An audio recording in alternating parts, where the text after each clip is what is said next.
स्वरगंधार और Swarda communications and events की प्रस्तुति अल्टीमेट मेलोडीज ऑफ पंचम इंस्ट्रूमेंटल। इस महफिल में मेरे दोस्त अविनाश चंद्रचूड़ और हमारे सभी साथियों के साथ मैं आनंद सहस्रबुद्धे आप सबका फिर एक बार हार्दिक स्वागत करता हूं। पंचम दा को लाल रंग बेहद पसंद था। लाल रंग का शर्ट, लाल रंग की जैकेट, कभी कभी तो लाल रंग की ट्राउजर्स भी पहन लेते थे। तो गुलजार साहब ने पंचम दा का नाम रख दिया लाल कौवा। अब पंचम दा भी किसी से कम नहीं थे। गुलजार साहब क्योंकि सफ़ेद लिबास पहनते थे, इन्होंने नाम रख दिया सफ़ेद कौवा। तो इनकी नोक झोंक, थोड़ी सी शरारत, थोड़ा सा कभी कभार झगड़ा, ये सब के चलते भी इन दोनों ने जो गीत तैयार किए वो हमेशा हकीकत से जुड़े रहे। रोज़मर्रा की ज़िंदगी के गीत थे वो सारे। अब इसकी एक मिसाल आपको देता हूँ। मेरी 4 साल की बेटी है, मैं उसके साथ खेलता हूँ, उसको डांटता हूँ, और ये सब करते वक्त मेरे मन में एक बात चलती है कि आनंद, एक ये दिन है और एक वो दिन होगा जब तुम तुम्हारी बेटी को विदा करके घर लौटोगे। फिर दीवानों की तरह उसको अपने घर में खोजते बैठोगे, वो कहीं नहीं मिलेगी।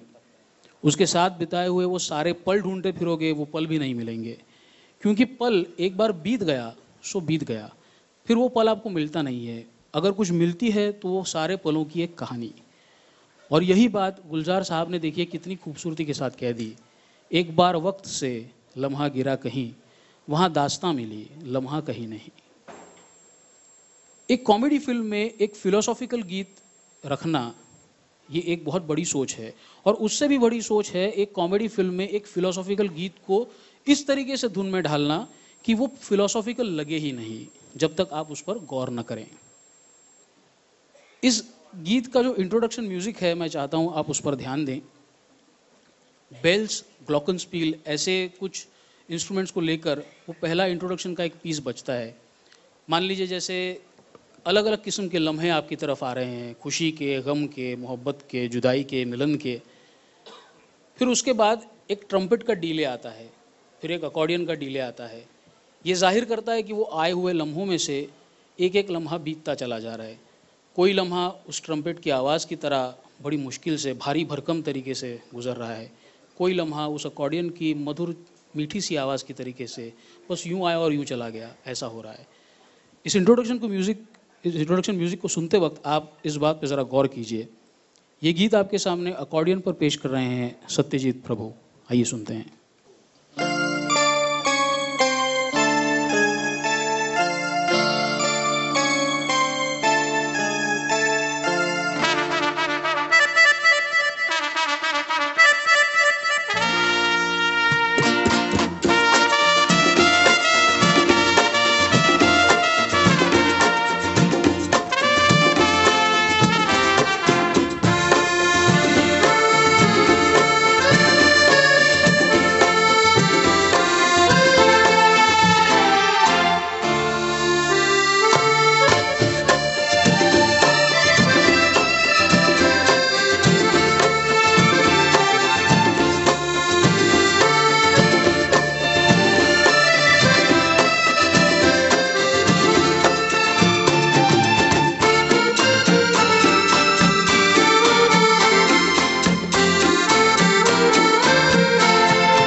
आत्ता मध्यंतराच्या दरम्यान आम्हाला बऱ्याच लोकांनी असं कंप्लेंट केली आहे की आमच्या पुढचा माणूस शूटिंग करतोय किंवा आजूबाजूचे.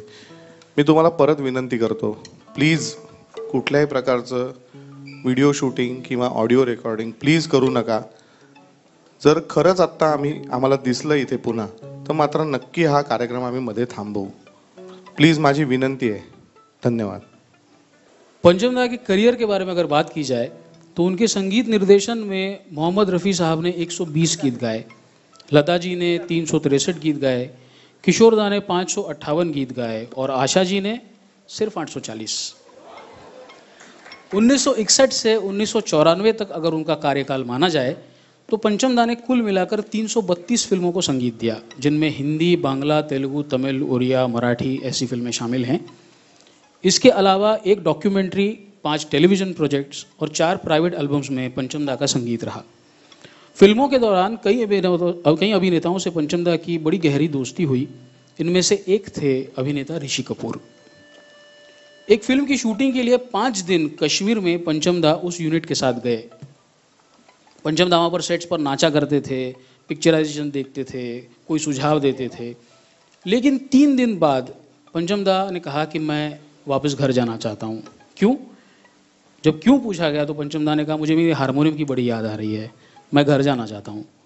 और कोई छोटा बच्चे से कहते नहीं मुझे मम्मी के पास जाना है, वैसे पंचम नहीं मुझे हारमोनियम की याद आ रही है, मैं घर जाऊँगा. और पंचम दा कश्मीर से चले आए. ऋषि कपूर की रोमांटिक हीरो की इमेज को 4 चांद लगाया खेल खेल में इस फिल्म के इस ड्यूएट ने. प्रेमी और प्रेमिका साथ होते हैं तब दुनिया को भूल जाते हैं, ये जताने के लिए इस गीत में कुछ हायर नोट्स की रचना है. ता तारा रा री रा रा रा रा रा ता तारा, ये सब ऊपर के नोट्स में चल रहा है. और ये प्यार की मस्ती में गुम होते होते जब अचानक से ये एहसास हो जाता है कि अरे दुनिया भी अपने आसपास है, तो ये हो जाता है. ये शायद ख्याल रहा होगा. जैसे मैंने पहले कहा, उनकी सोच क्या थी ये समझने जितना मैं समझदार नहीं हूँ, लेकिन मुझे ये महसूस होता है कि शायद ये सोचा होगा पंचम दा ने.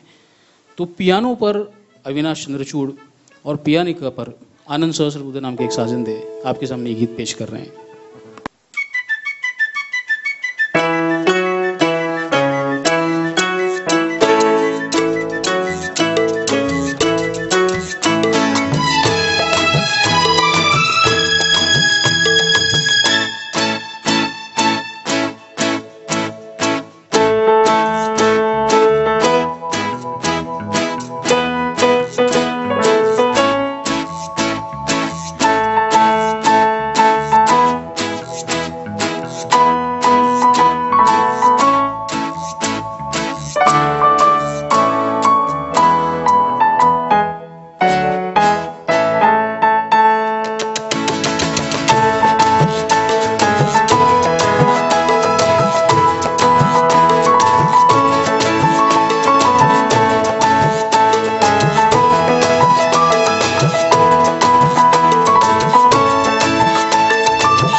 पंचमदा की जयंती पर भारतीय डाक विभाग ने 5 रुपए का एक स्टैम्प जारी किया। बताया जाता है कि 5 ये अंक पंचमदा का लकी नंबर था। और क्यों ना हो, पंचम ये सरगम का 5वां सुर है। उनका असली नाम राहुल 5 अक्षर वाला है। तीसरी मंजिल उनकी रिलीज हुई 5वीं फिल्म है। उनकी गाड़ी का नंबर BMC 1139, अगर आप जोड़ दें तो 5 अंक पाएंगे। पंचमदा बताते थे कि उनकी गाड़ी का नंबर BMC 1139 इसलिए है क्योंकि BMC का मतलब है बेस्ट म्यूजिक कंपोजर। वो कहते थे देखो मेरी गाड़ी को भी मालूम है बेस्ट म्यूजिक कंपोजर हूँ मैं। ये 5 अंक का संजोग उनकी फिल्मों में भी दिखता था। मसलन ये अगला गीत अंग्रेजी में लिखे जाने पर इस फिल्म का नाम 5 अक्षर का है। इसके स्क्रिप्ट राइटर्स का पहला नाम 5 अक्षर का है। इसके लिरिसिस्ट का पहला नाम 5 अक्षर का है। यहाँ तक कि इस फिल्म के इस गीत के बोल अगर आप अंग्रेजी में लिखें तो वो भी 5 अक्षर के होते हैं। अब गिनिए, फिल्म का नाम है शान, script writer Salim Javed, lyricist का पहला नाम आनंद बख्शी आनंद, और गीत के बोल यम्मा यम्मा। लुई आर्मस्ट्रॉन्ग के खुरदरे से वॉइस टेक्सचर से प्रभावित पंचमदा की गायकी और उसके साथ रफ़ी साहब का सुरों का शहद क्या कमाल कर गया देखिए इस गीत में। सिंथेसाइज्ड साउंड्स का इस्तेमाल रिप्लेसमेंट के लिए नहीं, एडिशन के लिए करना, ये पंचमदा की सोच थी। तो आइए सुनते हैं पंचमदा के करीब 36 ड्यूएट्स में से ये एक उनका गाया हुआ ड्यूएट, जिसको आप सुनेंगे कीबोर्ड्स और ट्रम्पेट पे अविनाश